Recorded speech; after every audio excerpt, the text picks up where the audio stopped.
Et salut YouTube, on se retrouve avec Thibaut de la Team VH, le capitaine qui a fait top 8 au WCQ VIR. Et il est là pour nous présenter sa deck profile. Alors, t'as fait quoi comme résultat ce week-end? Alors, j'ai joué à Vir Sprite Merce Fourrure. J'ai fait 5-1-1 et j'ai fait 6ème à l'issue des rondes. Ok, tu nous parles un peu de tes match-ups? Les match-ups. Alors, j'ai commencé par faire ma draw contre Tirchizu. J'ai fait Labyrinthe gagné 2-0. J'ai fait Sprite gagné 2-0. J'ai fait Flunder gagné 2-0. J'ai fait un Rocket Beasted perdu 2-0. C'est là que je fais ma défaite. Et j'ai fait Exocitor 2-0 et la dernière un Dark Magician avec des Beasted 2-0 gagné. Voilà. Ok, ok. Bah écoute, tu nous présentes ta decklist originale? Ouais. C'est C'est parti. parti. On va commencer par le main. Donc d'abord, l'homme du deck, en plus d'être sacrément mignon. Le Rex, c'est grâce à lui que le deck est vivant, tout simplement. Il permet de continuer à jouer pendant le tour adverse et de trigger tous les mers fourrures. C'est un niveau 2. Je joue pas mal de niveau 2, donc ça comboite avec les sprites. Et la carte est juste trop forte. Tu vas tuto ce qu'il faut et derrière ça te permet de jouer. Ensuite, on a 2 bits. Pas 3, c'est pas utile. Sinon, bah, il va tuto ce que tu veux. La plupart du temps, tu vas chercher Rafale. Et voilà, t'aimes bien l'avoir en main, mais ne pas l'avoir, c'est pas un mandatory à avoir en main comme Rex. Ensuite, on va jouer des autres niveau 2. On a Dompa et Recon. Dompa, ça va péter une face down si un Merceau est invoqué spécialement. Recon, du coup, Dompa, ça va péter une face up. Ils sont intéressants à trigger pendant le tour adverse. Et en go second, ils sont super utiles. Et voilà, c'est des niveaux 2, donc ça compote avec Sprite toujours. Avant, je jouais 2-2, mais un deuxième comme ça, c'est trop. T'as pas besoin de plus. Ça libère un free spot. Et voilà, donc ils sont intéressants. Ok, ok. Ensuite, on a 2 monos. On a Philo qui est pas mandatory non plus, mais il permet d'extend. Et dans une main ou dans un combo où on a déjà utilisé Beat, c'est très intéressant de le sortir lui, avec la magie rapide que je vais expliquer après. Rafale, lui, c'est vraiment un monstre. Il negate un effet de monstre en défaussant une carte d'archétype. C'est juste trop fort. Et il fait pot de prospect en plus, selon le nombre de monstres qu'on contrôle Merce Fourrure. Donc ça veut dire que tu peux faire pot de prospect pendant ton tour et pendant le tour adverse s'il est respect, c'est à l'invocation. Bon, c'est trop fort, pas besoin de plus. Ensuite, les magies, on a 3 bleus avec une pagaille. Alors bleu, c'est la magie rapide qu'on va tout le temps chercher à faire en T0. Elle permet de spé en sacrifiant un monstre, donc pas forcément un Merce Fourrure qu'on contrôle, et de spé un niveau au-dessus ou en dessous, un Merce Fourrure. Donc c'est pour ça qu'on va chercher Philo si on a déjà Beat. Et Mayhem, c'est une Reborn du Grève qu'on va chercher avec Rex si on a déjà le bleu. Voilà.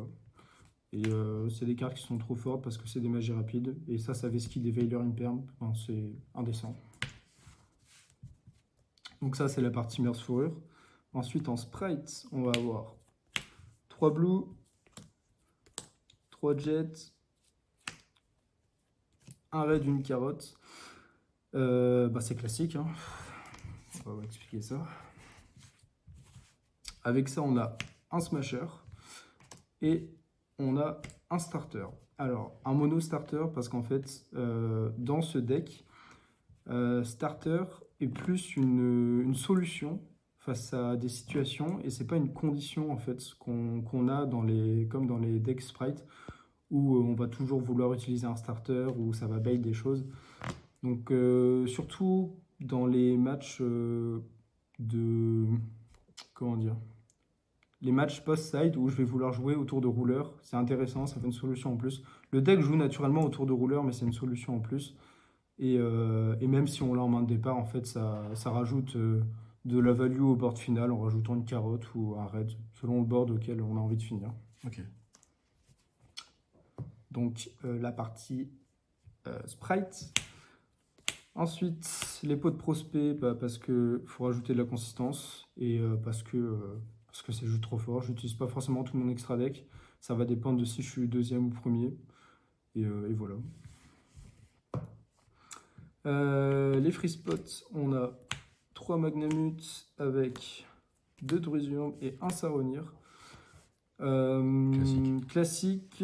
Pourquoi à la limite 1 Saronir, 2 Druisium mais pas 3 Druisium? Parce que avec ma lien 3, je vais pouvoir draw pendant le tour adverse, draw 3 généralement, ce qui est indécent. C'est intéressant d'avoir un Saronir, puisque de temps en temps, et c'est arrivé, donc c'est que ça marche, je vais choper 2 noms bestiales en plus, et comme ça je peux en résoudre potentiellement un de plus. Ça évite le doublon, quoi. C'est un peu tout con, mais, Ok. mais Ouais, ça tu marche. privilégies les names, quoi. Ouais, c'est ça, je privilégie les names. Ensuite, 3 Imperm, 2 Bell, 1 Veiler. Ça c'est le meilleur carte en ce moment, et ça c'est une carte qui est très forte, qui n'est pas forcément présente dans toutes les listes en termes de free spot, mais on l'a rajouté avec Arwan la veille, et elle me sauve 2 games en fait. Une game où je vais counter un gamma sur une norme Rex effet, et si j'ai pas Belle en main, j'ai perdu le duel. Donc rien que pour ça, merci Arwan.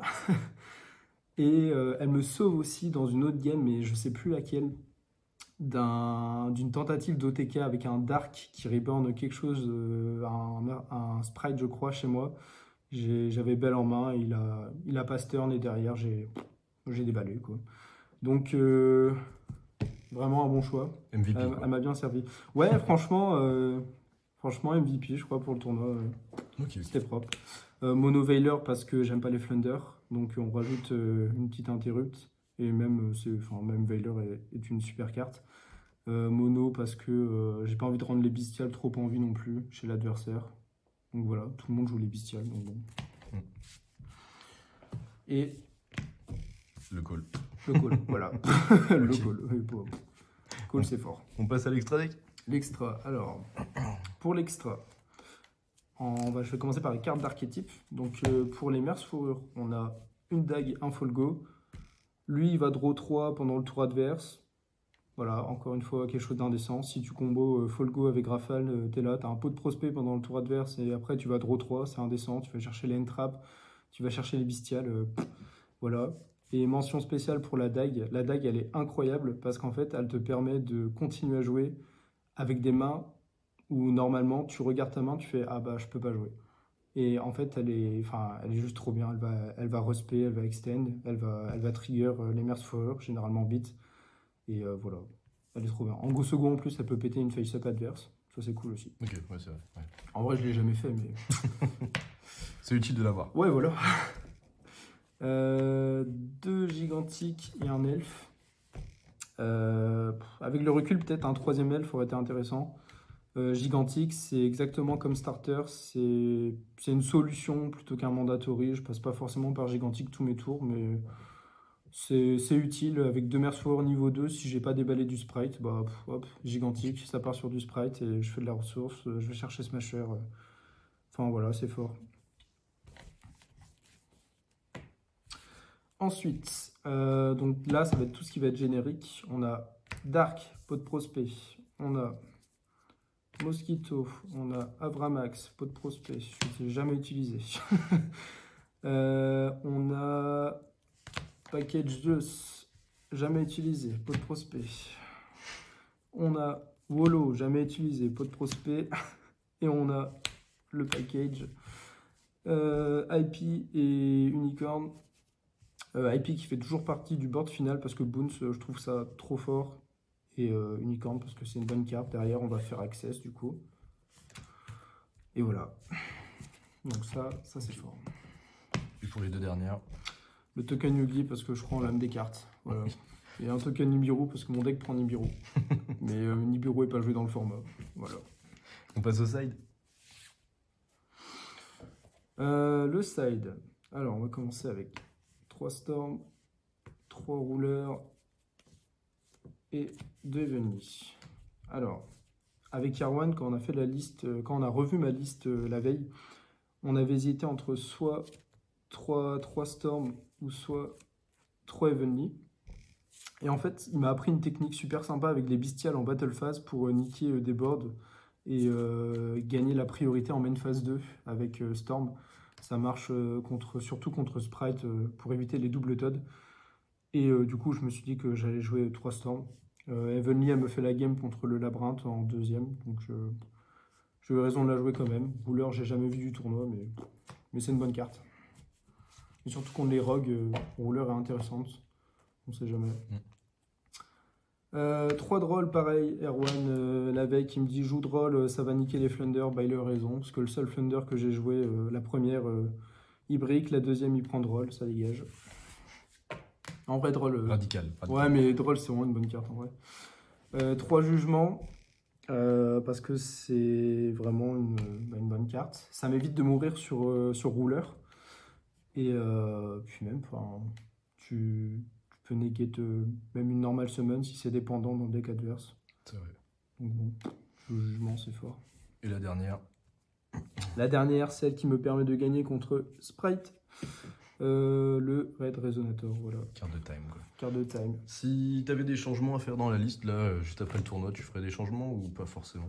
Si j'avais des changements à faire. Ouais, est-ce qu'il y a des trucs que tu changerais? Non, je pense pas. Vraiment, je pense que c'est la liste la plus optimisée que j'ai depuis que je travaille le deck. Donc, Ok. j'ai commencé à jouer ça avant décembre, je crois. Avant, à la limite, je jouais TTT.